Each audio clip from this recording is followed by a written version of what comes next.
Appeal শুনতে শুনতে বছরের পর বছর চলে যায়, আর আসামিকে আপনারা জেলে বসে সরকারি খাবার খাওয়াচ্ছেন কেন হবে? বিচারের স্পিড বাড়ান, মোবাইলের স্পিড কমান দরকার পড়লে। যিনি ভিকটিম রামিসা, ওনার ধর্ষণের যে সময়টি ওটা হচ্ছে 19শে মে সকাল 9টা 30 ঘটিকা থেকে সকাল 11টা 30 ঘটিকার মধ্যে।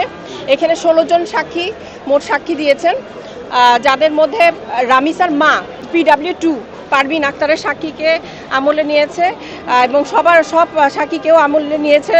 এগুলো আমাদেরকে পড়ে শোনানো হয়েছে এবং আমরা দেখেছি ওখানে রামিসা আক্তারের মা ঘটনার দিন একটি বেগুনি রঙের স্যান্ডেল 3য় নাম্বার পশ্চিম দিকের একটি কক্ষে দেখতে পাই। মা যখন বেগুনি কালার একটি স্যান্ডেল দেখতে পায়, মেয়েকে খুঁজে পাচ্ছিল না। সেই মুহূর্তে মা বুঝে গিয়েছে যে মেয়ের সাথে কোনো কিছু একটা হয়েছে। ইতিমধ্যে যারা প্রতিবেশী ছিল, ওইটা 5তলা একটা ভবন, সবাই চলে এসেছে, ধাক্কাধাক্কি করছে দরজা খোলার জন্য। কিন্তু আসামির যে স্ত্রী স্বপ্না, তিনি সহায়তা করার মাধ্যমে আসামিকে গ্রিল কেটে পালিয়ে যেতে তিনি সহযোগিতা করেছিলেন এবং এটা PW8 আবু সামাদ নামের একজন ব্যক্তি, তিনি 2য় তলায় থাকতেন, তিনি স্পষ্টভাবে দেখেছেন এবং এটা আদালতকে জানিয়েছেন। এছাড়া সরওয়ার্দী হাসপাতালের একজন ডাক্তার PW13, উনি এসে সাক্ষী দিয়েছেন এবং উনি এখানে যৌনাঙ্গ কেটে ভিকটিমের যৌনাঙ্গ কেটে তাকে ক্ষত বিক্ষত করে ধর্ষণ বাথরুমে করা হয়েছে এটা বলেছেন। এবং বাথরুমে ধর্ষণ করার পরে এই মেয়েটা কিন্তু অজ্ঞান হয়ে যায়। অজ্ঞান হয়ে গেলে মূল আসামি সোহেল মনে করে যে সে মারা গিয়েছে। তারপর সে 10 ইঞ্চি একটি চাকু আমরা আদালতের কাছে উপস্থাপিত হয়েছে বলে জানতে পেরেছি। ওই চাকু দিয়ে এই ভিকটিম রামিসার মস্তক আলাদা করে ফেলে শরীর থেকে এবং হাত পা কাটার চেষ্টা করে। এই সব কাজে দুষ্কর্মের সহযোগী হিসেবে সোহেলের ওয়াইফ তাকে সাহায্য করে এবং পাড়া প্রতিবেশী দরজা ধাক্কালেও সে দরজা খুলে দেয়নি। এই বিবেচনা সবকিছু পর্যালোচনা করে তাকেও মৃত্যুদণ্ড দেওয়া হয়েছে এবং মূল আসামি সোহেলকেও মৃত্যুদণ্ড দেওয়া হয়েছে। আপনারা শুনলে আরও বেশি অবাক হবেন। এখানে আমরা যারা উপস্থিত ছিলাম রায় ঘোষণার সময়, সেই সময় এখানকার বিভৎস যে বর্ণনাগুলো, ওগুলো একজন অভিভাবক হিসেবে, একজন আইনজীবী হিসেবে শোনাটা নিদারুণ কষ্টের। এখানে উপস্থিত ছিলেন রামিসার বাবা এবং আমরা আদালতের যে একটি বক্তব্য এখানে কোট করতে চাই, সেটা হচ্ছে শিশু রামিসার এই ঘটনাটা শুধু একটি শিশুর না, এটা সমাজের জন্য একটা মেসেজ যাবে।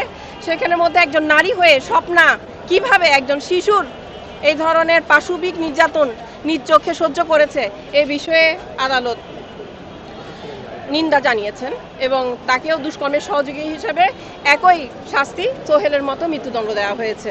মহিলা বিবেচনায় ওনাকে কোনো ধরনের পার্ডন করা হয়নি বা কোনো ধরনের মার্চি এখানে সুযোগ নেই। আমি এখানে অনেক মিডিয়া আছে, আমি জানি না আমার কথা কতটুকু পর্যন্ত পৌঁছাবে। যদি কোনো ভালো কর্তৃপক্ষের নিকট পৌঁছায়, প্লিজ আপনাদের কাছে একটাই চাওয়া আমার, আপিল ধর্ষণের আপিলগুলোর জন্য আলাদা একটা বেঞ্চ করে দেন। আপিল শুনতে শুনতে বছরের পর বছর চলে যায়, আর আসামিকে আপনারা জেলে বসে সরকারি খাবার খাওয়াচ্ছেন কেন হবে? বাচ্চাগুলো তো মারা যাচ্ছে, বাচ্চাগুলো তো মরে গেছে।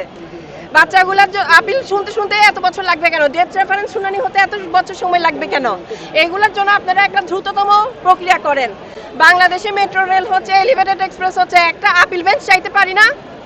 একজন আইনজীবী হিসেবে একটা আপিল বেঞ্চ চাইতে পারি না? এই সরকারের অতটুকু ক্ষমতা নয় একটা আপিল বেঞ্চ করে দিবে আমাদের বাচ্চাদের জন্য?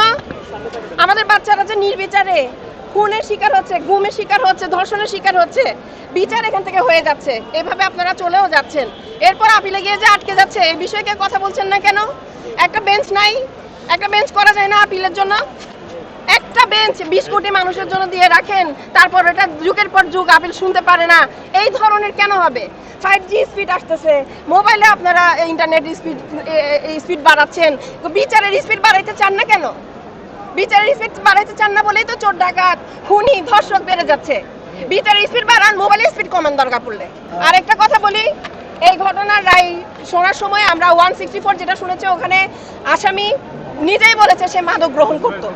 আমি সরকারের কাছে এই মিডিয়ার মাধ্যমে জানাতে চাচ্ছি, আমাদের শিশুরা আমরা নিজেরা অরক্ষিত হয়ে থাকবো কেন? মাদককে নিয়ন্ত্রণ করতে পারছেন না কেন?